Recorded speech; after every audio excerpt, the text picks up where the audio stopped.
Hello friends, तो इस video में देखने वाले हैं कक्षा 12वीं रसायन विज्ञान यानी केमिस्ट्री के ऐसे मोस्ट इम्पोर्टेंट जो वस्तुनिष्ठ प्रश्न है। आपकी परीक्षा में 28 अंक के पूछे जाते हैं। तो इस वीडियो में वस्तुनिष्ठ प्रश्न का सेट भी देखने वाले हैं। और इससे पहले हमने सेट ए के वस्तुनिष्ठ प्रश्न हमने आपको बता दिए। और देखिए हम सेट क्यों बना रहे हैं, तो आपको बता दें। देखिए एक सेट में आपके लिए 28 वस्तुनिष्ठ प्रश्न रहेंगे, तो 28 प्रश्न से तो आपके पेपर में आने के रहे। देखिए हम आपको 4 सेट प्रोवाइड कराएँगे, सेट ए और सेट बी, सेट सी और सेट डी।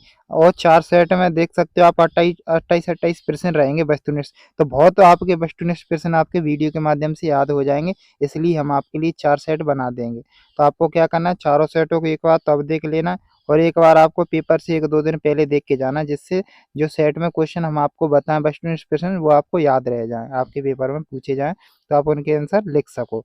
और आपको बता दें हमने केमिस्ट्री के जो इम्पोर्टेंट क्वेश्चन हैं 2 नंबर वाले, 3 नंबर वाले, 4 नंबर वाले, वो भी आपको वीडियो मिल जाएंगी चैनल पर, वो भी हमने डाल दिए। और अब हम आपको वस्तुनिष्ठ प्रश्न की तैयारी करा रहे हैं। तो देखिए वो पेपर पर डिपेंड करता है कि पेपर किस लेवल का बनेगा या किस लेवल का आएगा। अगर पेपर सही बना तो काफ़ी क्वेश्चन आपको हमारे बताए हुए क्वेश्चनों में से आपके पेपर में देखने को मिल सकते हैं। और आपको इतना तो पता ही है, देखिए जो आपके पेपर में वस्तुनिष्ठ प्रश्न 28 अंक के आते हैं, सही विकल्प जोड़ी वगैरह। तो आपको क्या है, पास होने के लिए देखिए अगर वस्तुनिष्ठ प्रश्न में 28 में से अगर 15 भी आप सही कर लेते हो और 3-4 क्वेश्चनों के आंसर लिखे आते हो तो आसानी से पास हो जाएगा। इसलिए वस्तुनिष्ठ प्रश्न पर भी आप ध्यान दीजिएगा। और आपको बुक वगैरह से चैप्टर वाइज चैप्टर थोड़ा थोड़ा पढ़ लेना है वस्तुनिष्ठ प्रश्नों को। अब देखिए यहाँ पर पहला प्रश्न है, जिसका सही विकल्प चुनिए। जो आपके पेपर में 6 नंबर के आते हैं, तो इसमें पहले देख लेते हैं सही विकल्प। तो पहला प्रश्न है यहाँ पर, शुद्ध जल की मोलरता या फिर मोललता, कोई सा भी आ सकता है, या तो मोलरता आएगी या फिर मोलरता लिख के आएगी आपके क्वेश्चन में। अगर ये क्वेश्चन आएगा तो देखिए इसका आंसर हो जाएगा आपका तीसरे वाला। ठीक है, आपको याद कर लेना है डायरेक्टली। और अगला यहाँ पर देखिए सेल स्थिरांक की इकाई लिखी है। दूसरे वाला प्रश्न है सेल स्थिरांक की इकाई। तो आपको एक वाक्य में भी आ सकता है, जैसे कि सेल स्थिरांक की इकाई लिखी है या क्या होती है, तो आपको इसका आंसर हो जाएगा सेंटीमीटर इनवर्स।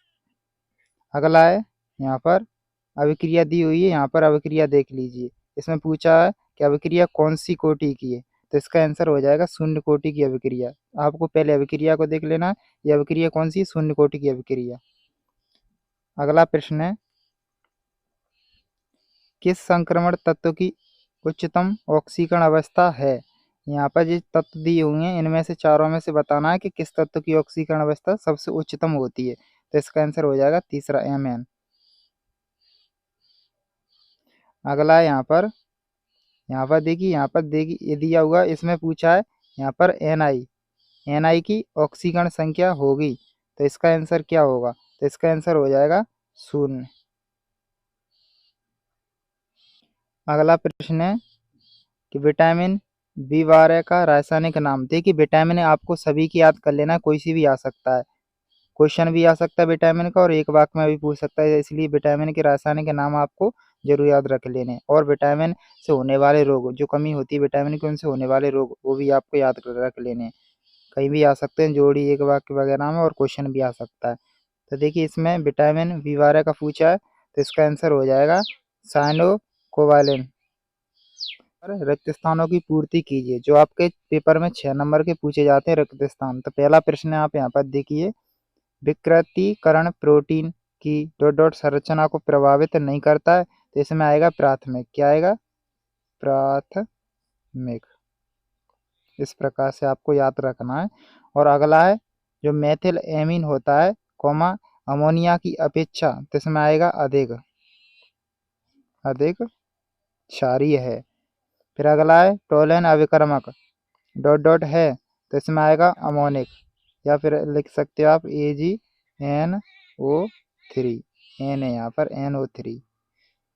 ठीक है, या अमोनिकल, या तो हिंदी में लिख सकते हो या इसमें अमोनिकल AgNO3 पूरा लिख देना है आपको।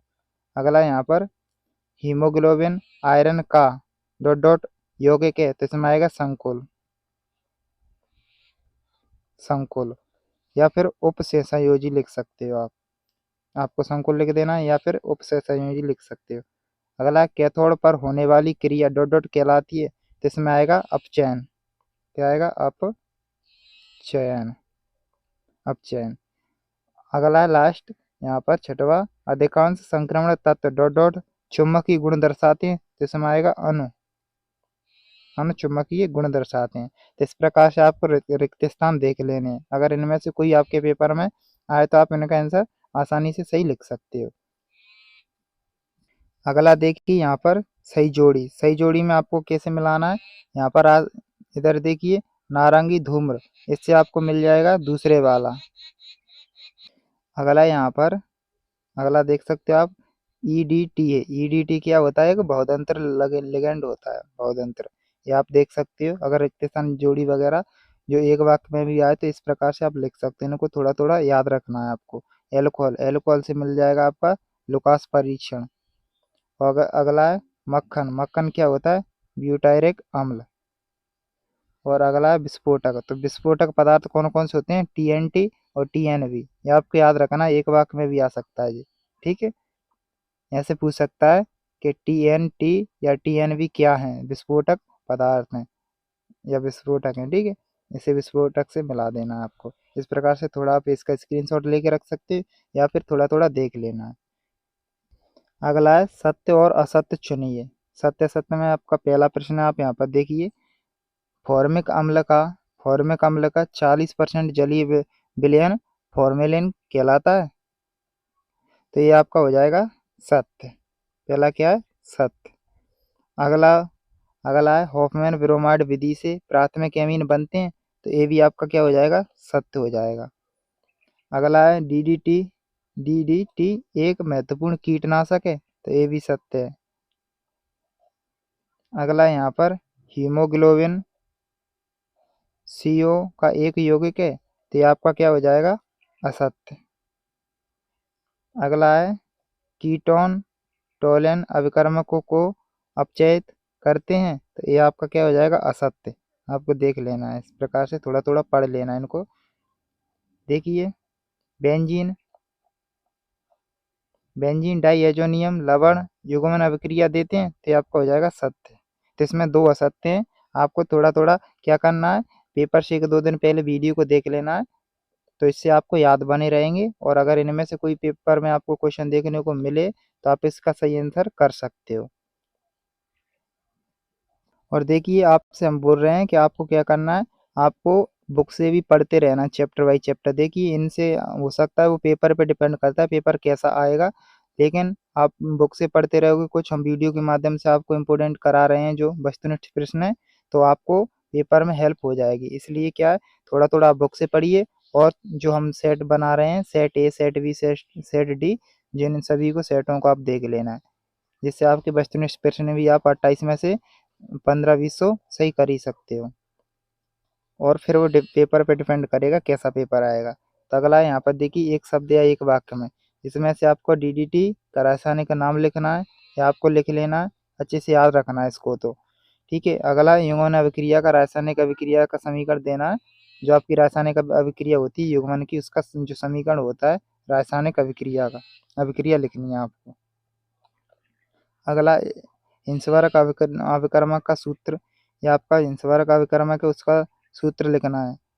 इसमें अगला है शून्य कोटि की अभिक्रिया के लिए दर स्थिरांक की इकाई। इसमें दर स्थिरांक की इकाई आपको देखिए, इसमें प्रथम कोटि की, शून्य कोटि की, द्वितीय कोटि की, सबकी दर स्थिरांक की इकाई याद कर लेनी है। कोई सी भी आ सकती है, इसलिए शून्य की, प्रथम की, द्वितीय की, तृतीय की, तीनों जो अभिक्रियाएं होती हैं उनकी दर स्थिरांक की इकाई जरूर याद कर लेना आपको।